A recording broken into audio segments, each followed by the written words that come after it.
take action, the more confidence you're going to build. Does this make sense? Yes.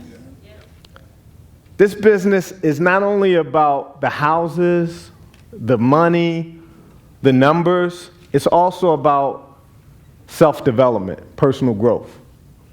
The more you grow as a person, as an individual, the more your income, your companies will grow.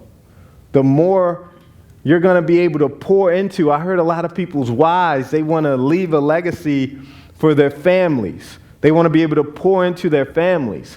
They want to walk away from their 9-to-5s. I'm going to give you everything that I did to walk away from my 9-to-5. From the books that I started reading to my daily schedule, I'm going to give you all of that during these 3 days, all the way up to where I'm at now. We're going to get into some really, really advanced training by the end of these 3 days. You're not only going to hear from myself, we're going to have an expert panel. I'm going to interview 2 folks that I've been working with over the last, dating back to 2012, one of them, that are consistently closing deals, that own multiple businesses. You're going to hear from 2 folks who are just like you at one point. I'm going to hear from Troy Hernandez, who's one of the United States' leading sales trainers. He goes around to different companies around the country and trains their team how to sell whatever they have to offer the general public, whether that's housing, whether that's materials, whether that's services. You're going to learn from one of the top sales trainers in the country.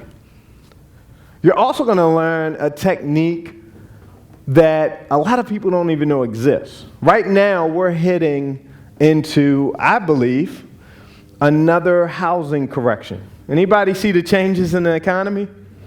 Okay, people are losing their jobs, stock market's crashing, things in Washington are shaky.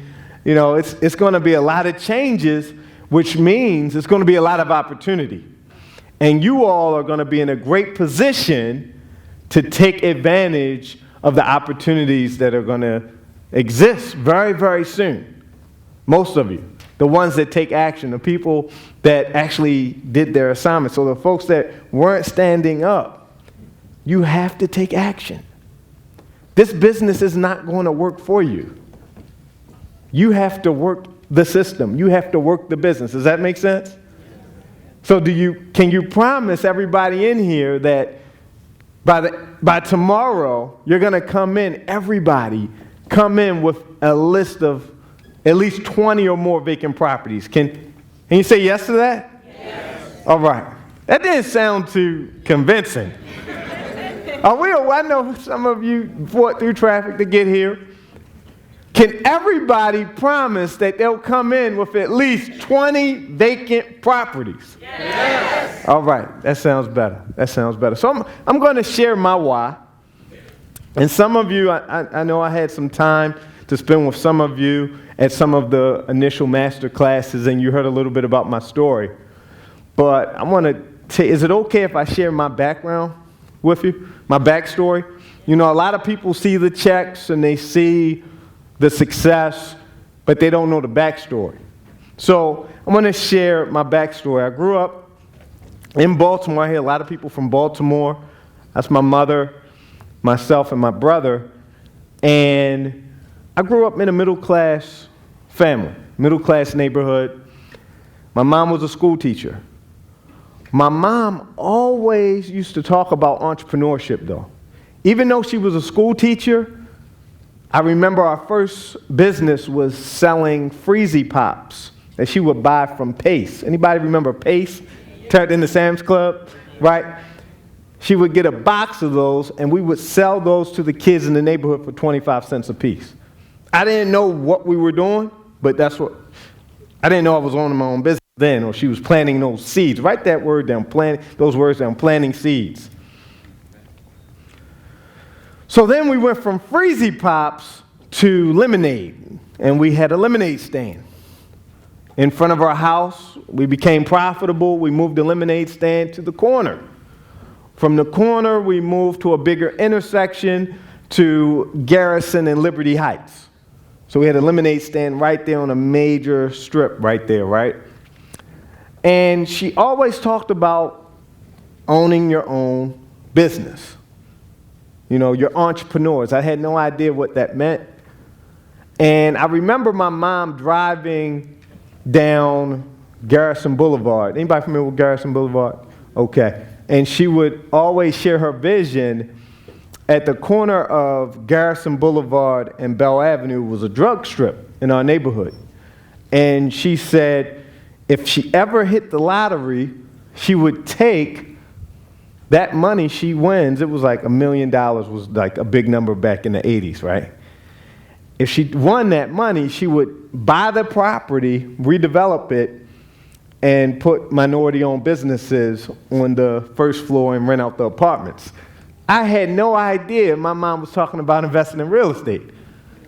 All I could imagine, if you hit the lottery for $1 million, I don't have to go to school anymore, and we can go to Disney World.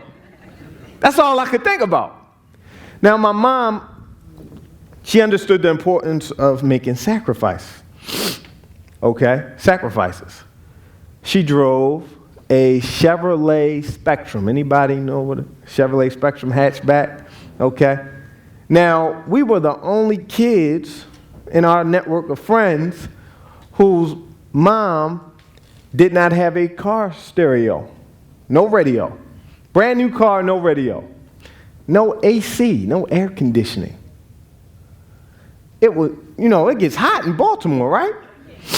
So, we're driving down the street. She has the hatch up, windows down, roll up windows, no power, right? No radio. We had, remember the boom box, the portable? We would carry that with us and put that in the car. And then she would have a fan. Remember the fans hook up to the lighter? She had a little fan. So I come from a little bit of struggle, okay? Now, even though it seemed we were struggling, my mom was investing.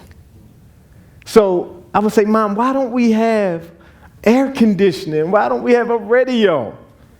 She says, because I'm investing in your future. Don't you go to summer camp every summer? Aren't you in music? She wanted to diversify us because we grew up in the inner city. She didn't want us to just know rap music and basketball and football, so she had us doing a lot of other things, right?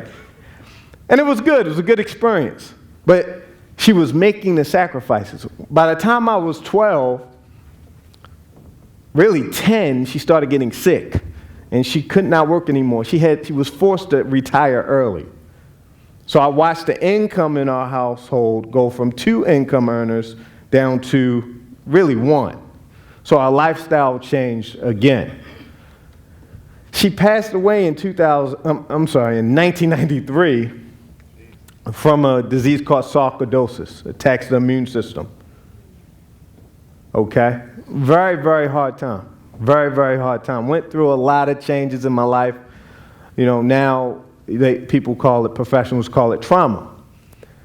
And in